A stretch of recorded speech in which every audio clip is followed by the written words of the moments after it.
നമസ്കാരം സുഹൃത്തുക്കളെ, ഇന്ന് നമ്മൾ ചെയ്യാൻ പോകുന്നത് നിസാൻ സണ്ണി, അതായത് യു എയിലൊക്കെ ഏറ്റവും കൂടുതലുള്ള ഒരു വാഹനമാണ് നിസാൻ സണ്ണി. എന്നാൽ അതിന്റെ ഒരു ഓണേഴ്സ് റിവ്യൂ ആണ്. അതിന്റെ ഒരു പുള്ളിങ് ആണ് നമ്മളിപ്പോൾ പരിശോധിച്ചുകൊണ്ടിരിക്കുന്നത്. നമ്മുടെ വണ്ടി ഫുള്ള്, എല്ലാ സീറ്റുകളും ഫുള്ളാണ്. ആ ഒരു ഫുൾ കപ്പാസിറ്റി വെച്ചുകൊണ്ടാണ് നമ്മളിപ്പോൾ ഒരു കയറ്റം കയറിക്കൊണ്ടിരിക്കുന്നത്. അതിൽ നിന്ന് തന്നെ നമുക്ക് മനസ്സിലാവും ഇതിപ്പോൾ കയറുന്നത് വേറെ നോർമൽ മോഡാണ്. നമ്മൾ ആ ഗിയർ ബോക്സ് ഒന്ന് കാണിച്ചു കൊടുക്കുക. ഈ നോർമൽ മോഡിനകത്ത് തന്നെ നമുക്ക് പിന്നെ 2 മോഡുകളുണ്ട്. സെക്കൻഡ്, തേർഡ് എന്ന് പറഞ്ഞിട്ടുള്ള വേറെ 2 ഓപ്ഷനുകളും ഉണ്ട് കയറാനും വേണ്ടിയുള്ളത്. പക്ഷെ മറ്റൊന്നും ആവശ്യമില്ല. അതാണ് ഡ്രൈവ് മോഡിൽ തന്നെ നമ്മളെ ജബൽ ഖഫീത്ത് നമ്മളെ വണ്ടി ഫുൾ ലോഡിൽ ഇങ്ങനെ കയറിക്കൊണ്ടിരിക്കുകയാണ്. ശരിക്കും പുള്ളിങ്ങിന്റെ കാര്യത്തിലോ ഒന്നും ഒരു പ്രശ്നമൊന്നും വണ്ടിക്കില്ല. പിന്നെ പറയാലോ, ഇതെന്റെ ശരിക്കും പറഞ്ഞു കഴിഞ്ഞാൽ ഇതിന്റെ ആദ്യത്തെ വണ്ടിയാണ്. അതായത് യു എയിലുള്ള വരുന്ന സാധാരണ എല്ലാ ആളുകൾക്കും അറിയാവുന്ന പോലെ തന്നെ ഏറ്റവും അഫോർഡബിൾ ആയിട്ടുള്ള ഒരു കാറാണ്. ഇവൻ മെയിൻ്റെനൻസിന്റെ കാര്യത്തിലായാലും, റേറ്റിന്റെ കാര്യത്തിലായാലും, മൈലേജിന്റെ കാര്യത്തിലായാലും സാധാരണക്കാരന് അഫോർഡ് ചെയ്യാവുന്ന ഒരു കാർ എന്ന നിലയിലാണ് ഞാൻ ആദ്യമായിട്ട് ഗൾഫിൽ വന്ന സമയത്ത് ഈ നിസാൻ സണ്ണി എടുക്കുന്നത്. ഇപ്പൊ എന്റെ വണ്ടി ഏകദേശം 1,75,000 കിലോമീറ്റർ ഓടിയിട്ടുണ്ട്. അന്നേരം ഇതിന്റെ കൂടുതൽ വിശേഷങ്ങളാണ് നമ്മളിന്ന് പറയാൻ പോകുന്നത്. അന്നേരം എല്ലാവർക്കും നമ്മളെ വീഡിയോയിലോട്ട് സ്വാഗതം. സുഹൃത്തുക്കൾ, എന്താ നമ്മളെ നിസാൻ സണ്ണിയായിട്ട് നമ്മൾ ഇറങ്ങിയിരിക്കുന്നത് ജബൽ ഖഫീത്ത് കാണാനും വേണ്ടിയാണ്. കണ്ടോ, യു എയിൽ തന്നെ ഏറ്റവും വലിപ്പത്തിന് 2ാം സ്ഥാനത്തുള്ള ഒരു പർവ്വത നിരയാണ് ഈ കാണുന്നത്. ഇത് സൈഡിലായിട്ട് നിങ്ങൾക്ക് ജബൽ ഖഫീത്ത് കാണാനും വേണ്ടി പറ്റും. നമ്മളെ മണല് കണക്കൊക്കെ നമുക്ക് തോന്നാറുണ്ട്.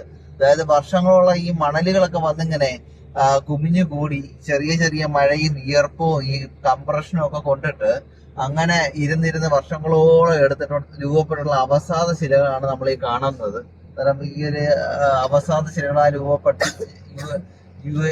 യു എയിലെ തന്നെ 2ാമത്തെ വലിയ മലയാണ് ഈ ജബൽ ഖഫീത്ത്. അവിടെയാണ് നമ്മളെ സണ്ണിക്കുട്ടനുമായിട്ട് കയറി പോയിക്കൊണ്ടിരിക്കുന്നത്. ഇപ്പൊ അത്യാവശ്യം നല്ലൊരു കയറ്റമാണ് കയറിക്കൊണ്ടിരിക്കുന്നത്.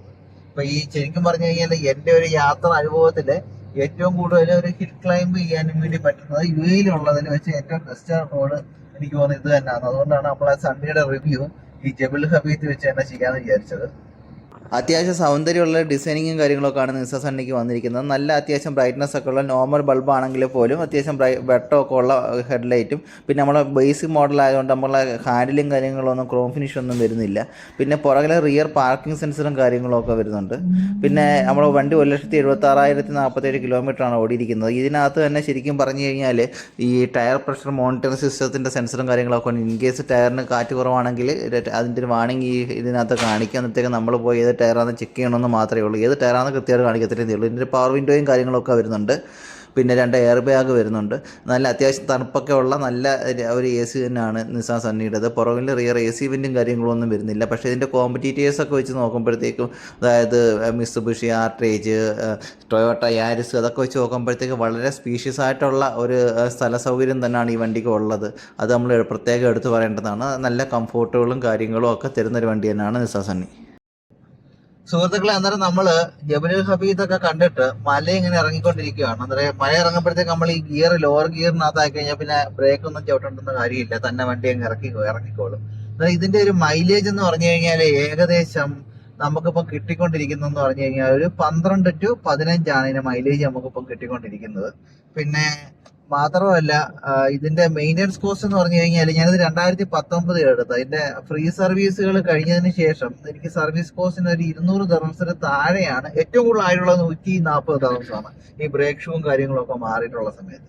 അല്ലാതെ എല്ലാം ഒരു 100 ദിർഹംസിന് താഴെയാണ് നമുക്ക് സർവീസ് ചാർജും കാര്യങ്ങളൊക്കെ വന്നിട്ടുണ്ട്. ഇതിന്റെ മൈലേജ് എന്ന് പറയുമ്പോഴത്തേക്ക് ഏകദേശം എനിക്ക് കിട്ടിയിട്ടുള്ളത് ഒരു 12 to 15, 17 ആ ഒരു റേഞ്ചൊക്കെയാണ് നമുക്ക് കിട്ടുന്നത്. ഏറ്റവും കുറഞ്ഞിട്ടുള്ളത് 12 ആണ്. പിന്നെ അടുത്തത് പറഞ്ഞു കഴിഞ്ഞാൽ ബ്രേക്കിംഗ് എഫിഷ്യൻസിയെ കുറിച്ച് പറഞ്ഞു കഴിഞ്ഞാൽ നമ്മൾ ജാക്ക് വണ്ടിയായിട്ട് കമ്പയർ ചെയ്യുമ്പോഴത്തേക്കും ജാക്കിന്റെ ബ്രേക്ക് എന്ന് പറഞ്ഞു കഴിഞ്ഞാൽ തൊട്ട തന്നെ അങ്ങ് നിൽക്കുന്നതാണ്. നമ്മൾ ഓടി ആ ഒരു റേഞ്ചിലുള്ള ഒരു ബ്രേക്കിംഗ് സിസ്റ്റമാണ് ഇത്. പക്ഷെ ഒരു കുറച്ചൊരു ഫോഴ്സ് കൂടുതൽ അപ്ലൈ ചെയ്യണമെന്ന് മാത്രമേ ഉള്ളൂ. ബ്രേക്കിംഗ് എഫിഷ്യൻസി ഒക്കെ സൂപ്പർ തന്നെയാണ്.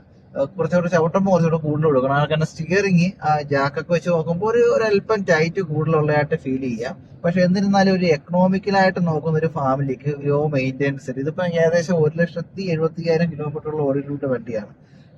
അതായത് ഒരു ലോ ബഡ്ജറ്റ് നോക്കുന്ന ഒരു ഫാമിലിക്ക് തീർച്ചയായിട്ടും കൺസിഡർ ചെയ്യാൻ പറ്റുന്ന ഒരു വണ്ടിയാണ്. പിന്നെ അത്യാവശ്യം നമ്മള് വെള്ളമുള്ള സമയത്ത്, മഴയൊക്കെ പെയ്ത് വെള്ളമൊക്കെ പൊങ്ങിയിരുന്ന സമയത്ത്, അന്നേരം നമ്മളെ ജാക്ക് എടുത്തുകൊണ്ട് പോകാൻ വേണ്ടി എനിക്കൊരു വിശ്വാസക്കുറവുള്ള സമയത്തൊക്കെ ഞാൻ ഇതിനകത്തായിരുന്നു യാത്ര ചെയ്തിരുന്നത്.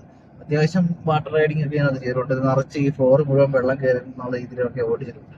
എന്തായാലും ദൈവം സഹായിച്ചിട്ട് നമ്മളെ വണ്ടിക്ക് ഒരു കുഴപ്പമൊന്നും പറ്റിയിട്ടില്ല. അത്യാവശ്യം ലോ ബഡ്ജറ്റിൽ അത്യാവശ്യം മൈലേജ്, വലിയ ഒരു ചെറിയൊരു സെഡാൻ കാറ്, അങ്ങനെയൊക്കെ നോക്കുന്ന വലിയ മെയിൻ്റനൻസ് കോസ്റ്റ് ഇല്ലാത്ത എല്ലാ പാർട്സുകളും അവൈലബിൾ ആയിട്ടുള്ളത് അത് വലിയൊരു കാര്യമാണ്. ഇതിന്റെ ഏത് പാർട്സ് ആയാലും സെക്കൻഡ് ഹാൻഡ് മാർക്കറ്റിലായാലും അല്ലാതായാലും നമുക്ക് വളരെ തുച്ഛമായ റേറ്റിന് അവൈലബിൾ ആയിട്ടുള്ളത്. അങ്ങനെ നോക്കുന്ന ഒരു ഫാമിലിക്ക് തീർച്ചയായിട്ടും കൺസിഡർ ചെയ്യാൻ പറ്റുന്ന ഒരു വണ്ടിയാണ് നിസാൻ സണ്ണി. ഈ വീഡിയോ കണ്ടതിന് ശേഷം നിങ്ങൾക്ക് ഈ വണ്ടിയെക്കുറിച്ച് എന്തെങ്കിലും സംശയങ്ങളോ കാര്യങ്ങളോ എല്ലാം ഉണ്ടെങ്കിൽ ദയവായിട്ട് കമൻറ്റ് സെക്ഷനിൽ രേഖപ്പെടുത്തുക. എല്ലാ കമൻറ്റുകൾക്കും നമ്മൾ മറുപടി നൽകുന്നതായിരിക്കും. അന്നേരം എല്ലാവർക്കും നമ്മളുടെ വീഡിയോ ഇഷ്ടപ്പെട്ടു എന്ന് വിചാരിക്കുന്നു. മറ്റൊരു വീഡിയോ ആയിട്ട് വരുന്നിടം വരെ നന്ദി, നമസ്കാരം.